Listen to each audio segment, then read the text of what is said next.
Welcome everyone, this is On Just Restart, and this time I want to talk about how Nintendo is using the Legend of Zelda Skyward Sword HD to begin the lead up to the sequel to Legend of Zelda Breath of the Wild.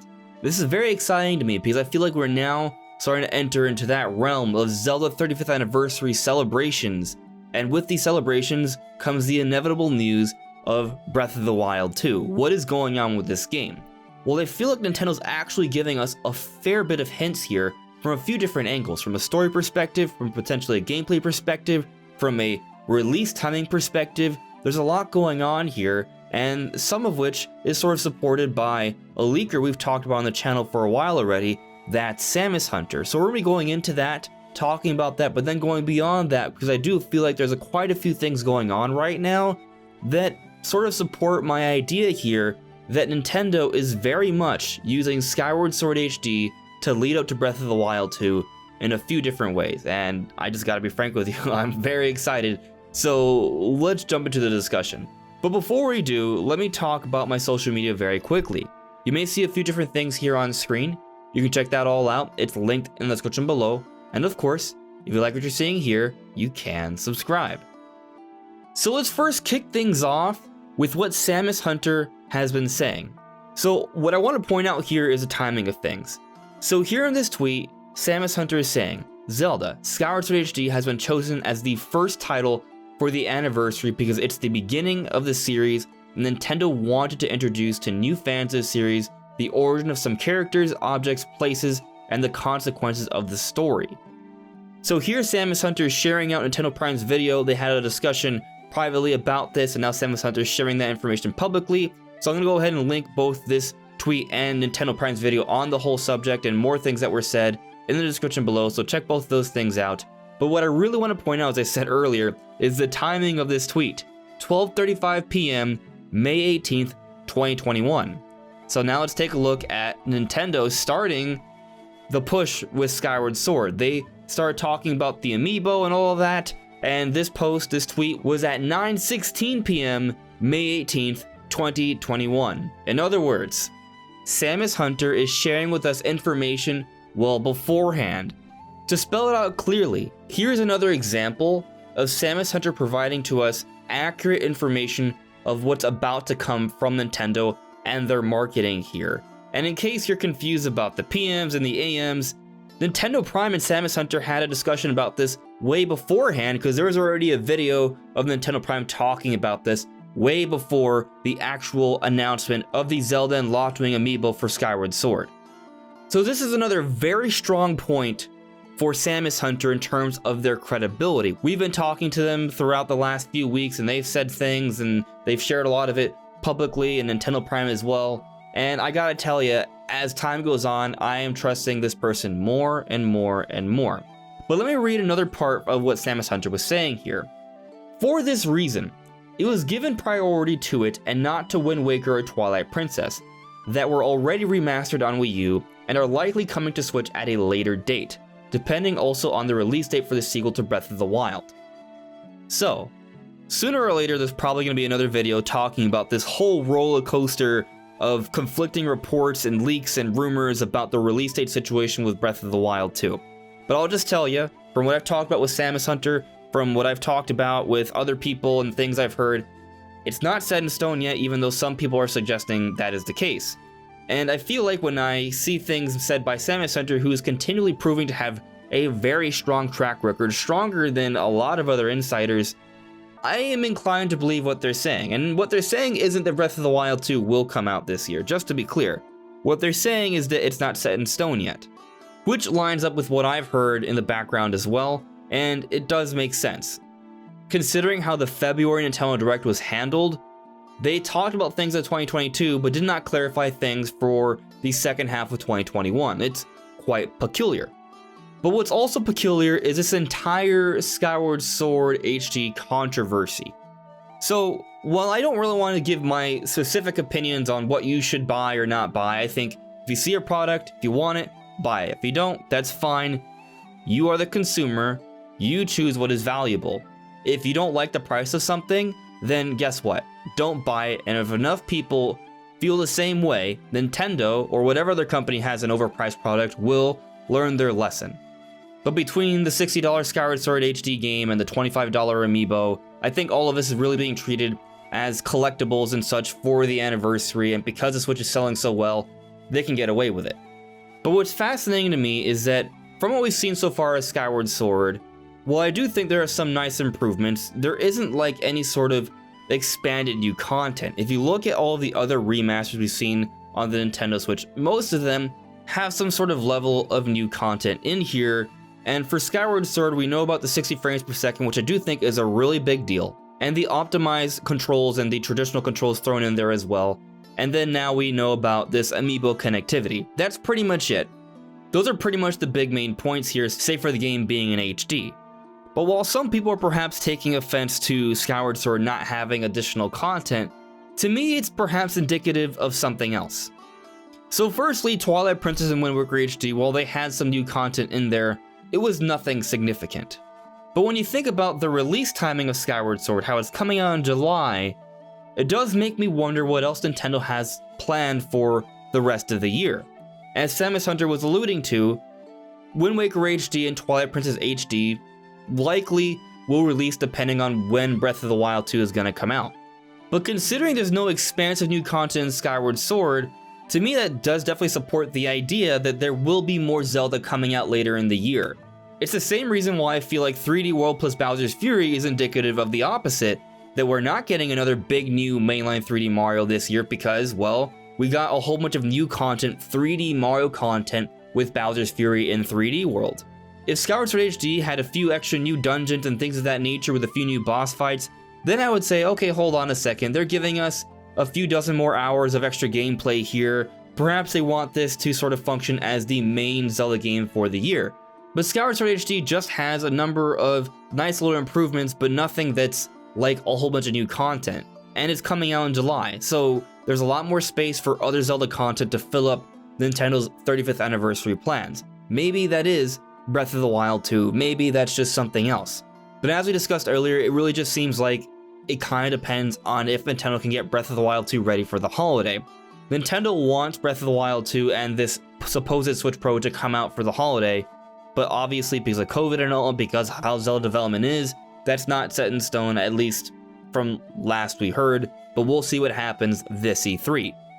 But on the note of E3, we are going to be getting more Zelda news, and it's very, very, very likely that it's going to be for the sequel to Breath of the Wild.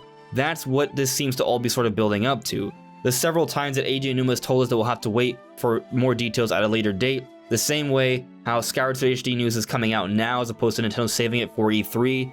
It really just feels like Nintendo's getting this information now out of the way and sort of acquainting fans to the first game in the Zelda timeline. Nintendo's even linking people to their website where they're talking about the different elements of the Zelda mythos. This all supports what Samus Hunter has been saying, that Nintendo wants to use Skyward Sword to introduce fans to different elements of the series, all leading up to the sequel to Breath of the Wild, which is exciting because then that suggests that there are elements of Skyward Sword that could give us hints in terms of what we should expect for Breath of the Wild 2. So let's now jump into what that may be. There's a few different things actually, and a lot of this is going to require that I talk about some of the story elements for Skyward Sword. So if you don't want to be spoiled by it, I'm giving you this warning now. You can click off the video, watch something else, that's entirely fine. But now I'm going to be talking about some elements that are highly suggestive of what we should be expecting for the sequel to Breath of the Wild. So one of those things is the Master Sword. Skyward Sword is all about creating and building up the Master Sword. And the companion you have throughout the game, Fi, eventually becomes part of the Master Sword, or is part of the Master Sword. It's like a spirit within the sword. And in Breath of the Wild, we do see signs of Fi. There are some suggestions to that from Skyward Sword. So in the sequel, we may see some of those ideas expanded upon. But the connections between Skyward Sword and Breath of the Wild 2, I think, go well beyond that. So not too long ago, we actually put out a video talking about different things and creatures we could be seeing in the sequel to Breath of the Wild. One of those creatures is the Loftwing. I do think there's actually a decent chance we could see the Loftwing show up in Breath of the Wild 2. Here we are getting a Loftwing and Zelda amiibo. Think about that for a second. Remember for Breath of the Wild how we got the Wolf-Link amiibo? What if, when you scan in the Zelda and Loftwing amiibo, you get a Loftwing to ride around in the sky? Breath of the Wild 2 is still returning to Hyrule. They're going to have to change things around. Perhaps there'll be a lot more discovered underground that you can explore underground. Perhaps the surface will change around a lot with like that earthquake and a rebuilding of civilization. But also perhaps they will expand upon the verticality of that open air style and give us more things to do in the air. And perhaps it will make sense to bring back the Loftwings because of that. And using Skyward Sword to introduce that creature to a whole bunch of newer Zelda fans, so when they jump into Breath of the Wild 2, they could see the Loftwings and there could be that sort of exciting connection there. It makes a lot of sense. And actually, I feel even more confident about this now because of the Amiibo. We were theorizing about this before the whole Amiibo situation, but when you think about the Wolf Amiibo for Breath of the Wild, and now this Loftwing Amiibo for hopefully Breath of the Wild 2, it makes a lot of sense. People are arguing that, oh, we don't know about this awesome connectivity about the Amiibo yet, but why would you? Nintendo has not divulged details about Breath of the Wild 2. They'll give us more information about that at a later date. That later date probably, most certainly, is going to be sometime during E3. The Amiibo doesn't come out until July, so if you don't want it now, that's fine, but you're going to learn about more functionality of this Amiibo, hopefully, at E3 in June, and then at that point, maybe you'll change your mind about this Amiibo and then pick it up so you can get some of that awesome functionality in Breath of the Wild 2. But there's actually another major element here that I want to discuss before we close things out. So I mentioned earlier how Nintendo is now sharing out this Zelda Mythos website where it's talking about a number of things about the series, including Zelda, Link, and Ganondorf, and the Triforce of Courage, Power, and Wisdom. They are a triangular part of the story. They're a trifecta, I suppose, the Triforce. And what's interesting about Breath of the Wild 2 is that we are seeing Ganondorf make his return. He is resurrecting in that sequel teaser trailer from 2019. So in Breath of the Wild, the Triforce is actually mysteriously missing throughout the entire game until the very end, when Zelda uses her powers, alongside the power of the Triforce, to seal Calamity Ganon. And then it's gone, and then Zelda somehow has mysteriously lost her powers. This could play a role into Zelda's involvement with the game, gameplay and story-wise, as maybe she sort of recovers her powers throughout the course of Breath of the Wild 2, but it also shows that there wasn't much of an influence of the Triforce in the original Breath of the Wild. And I think a big reason for that is because, well, the entire trifecta was not there. We had Link and Zelda, but where was Ganondorf? Ganondorf himself was just exuding and emitting this malice that was becoming Calamity Ganon. We are now seeing the source in the sequel. So with his resurrection, I believe a big, strong story element is going to have to do with the Triforce and the connection between these three different characters. I always found it strange how we didn't see any sort of Triforce of Courage on Link. Most Zelda games make a reference to Link's great courage and his Triforce power. It wasn't there. I think in the sequel, we're probably going to see a lot of that expounded upon. Which brings me back to Skyward Sword. Skyward Sword tells us a lot about this connection because at the end of Skyward Sword, the main evil is not Ganondorf, but that evil spirit of hatred that sort of passes on to Ganondorf. Demise. Demise curses Link and Zelda to fight him in his reincarnations forevermore at the end of the game. It sets that all up, and when you look at the sequel trailer, there's even a silhouette that does remind you quite a bit of the same sort of figure and style of Demise. Point being here, Skyward Sword puts a lot of things into perspective in terms of that continual cycle of hatred and resurrection of the Spirit of Demise, which Ganondorf has a part of. Skyward Sword, in a lot of different ways, is setting up a lot of the different story elements that we're going to be seeing in Breath of the Wild 2. It's going to offer context to a lot of it, and because there are so many more new Zelda fans out there, since Breath of the Wild sold 20+ million, the best-selling 3D Zelda by a long shot, there's going to be a lot of people that may not understand all of those elements, and Skyward Sword is the ideal game to explain it, which is why, as Samus Hunter has suggested in her tweets, Nintendo is pushing Skyward Sword now. They are marketing it, they are talking about it, they are using Skyward Sword to tell us about the history of The Legend of Zelda. And this is all in lead up to the sequel to Breath of the Wild, which I think we'll be seeing at E3, so it's going to be a really exciting time. We've been waiting for news on this game, and we are so close. I can't wait. But what do you guys make of this Skyward Sword lead up to Breath of the Wild 2. Do you agree with my thoughts here? Or do you have other ideas? Let me know in the comments below. Anyways, everyone, this is On Just Restart. Thank you so much for listening and watching, and I'll see you all really soon. Take care. Bye.